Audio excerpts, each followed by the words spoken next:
Hello बच्चों। हमारा प्रश्न दिया हुआ है ज्यामितीय तथा प्रकाशिक समावयवियों की संरचना बनाइए। और हमारे पास जो दिया हुआ है वो संकुल दिया हुआ है COCl2En। मतलब कि सबसे पहले यहाँ पर हम लोग का जो मुख्य अवधारणा है वहाँ हम लोग को समझना होगा कि समावयव क्या होता है और समावयवता किसे कहते हैं। हम लोग को यहाँ पे समझना होगा समावयवता। देखो, वैसे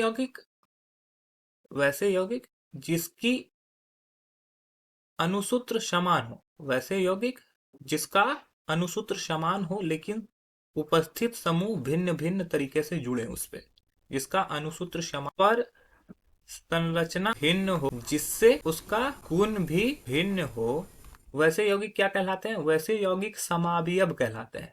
समावयव कहलाते हैं। ठीक है, समावयव कहलाते हैं। और इसी प्रोसेस को, इसी प्रक्रिया को समावयवता कहते हैं। इसी प्रक्रिया को समावयवता कहते हैं। ठीक है, अब ये कई तरह के होते हैं।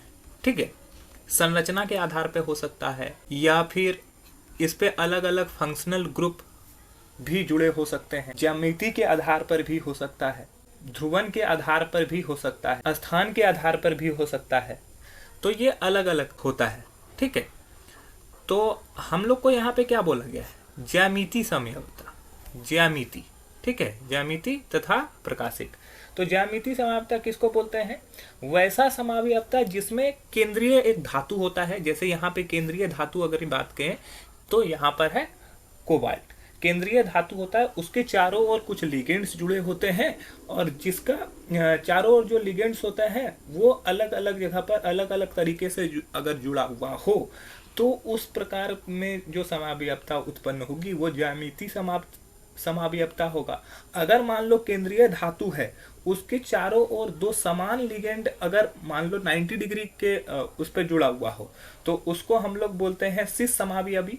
और जब अगर वो 180 डिग्री का एंगल पर जुड़ा होता है तो उसको बोलते हैं हम लोग ट्रांस समावयवी। तो अगर हम लोग सपोज कर लो कि समावयवी ज्यामितीय संरचना जो है वो दो अलग अलग संरचना देगा। कैसे अलग अलग संरचना देगा? जैसे कोबाल्ट है, ये कोबाल्ट ये हो गया सेंट्रल, मतलब कि जो हमारा केंद्र धातु है, इसके चारों ओर लिगेंड्स जुड़ा होता है। तो सपोज कर लो ये एक तरह का बॉक्स का आकृति बनाता है। ठीक है, अब यहाँ पर क्या क्या जुड़ा हुआ है? यहाँ पे दो क्लोरीन जुड़े हुए हैं, तो दो क्लोरीन, एक क्लोरीन यहाँ पर इस तरह से जुड़ गया, 90 डिग्री का एंगल पे यहाँ जुड़ रहा है, तो ये एक क्लोरीन इस तरफ में जुड़ गया।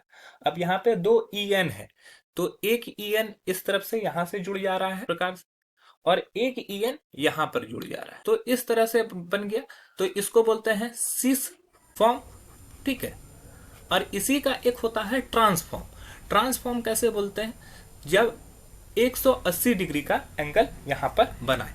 जैसे मान लो ये हो गया कोबाल्ट, यहाँ पर सपोज कर लो कि इधर क्लोरीन जुड़ा हुआ है, तो इसके जस्ट अपोजिट साइड में एक क्लोरीन जुड़ेगा, और मान लो इस तरफ में इस दोनों के बीच में EN जुड़ा हुआ है, तो इस दोनों के बीच में EN जुड़ेगा।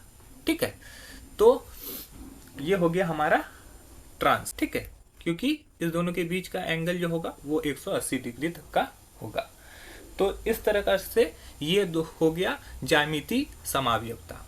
अब हम लोग को यहाँ पे प्रकाशिक समावयवता भी दिखाना है। तो प्रकाशिक समावयवता किसको बोलते हैं? जो मिरर फॉर्म बनाएगा। मतलब कि अगर मान लो कहीं पर शीशा रख देते हैं तो क्या होता है? मिरर फॉर्म बनता है, जिसको प्रकाशिक समावयवता बोलते हैं।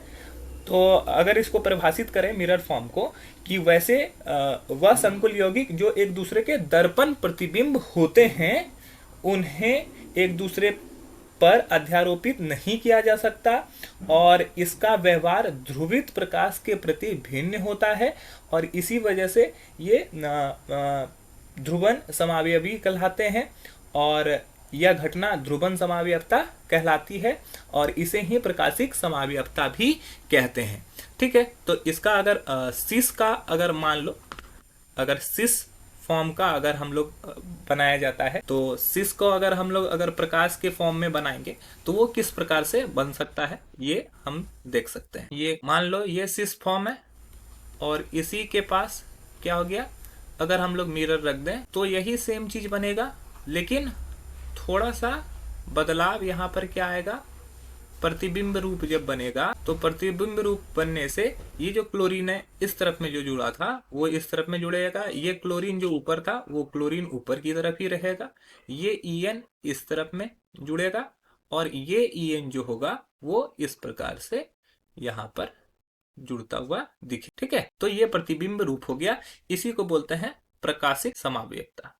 प्रकाशिक समावयवता। आशा है कि आपको समझ में आया होगा। धन्यवाद।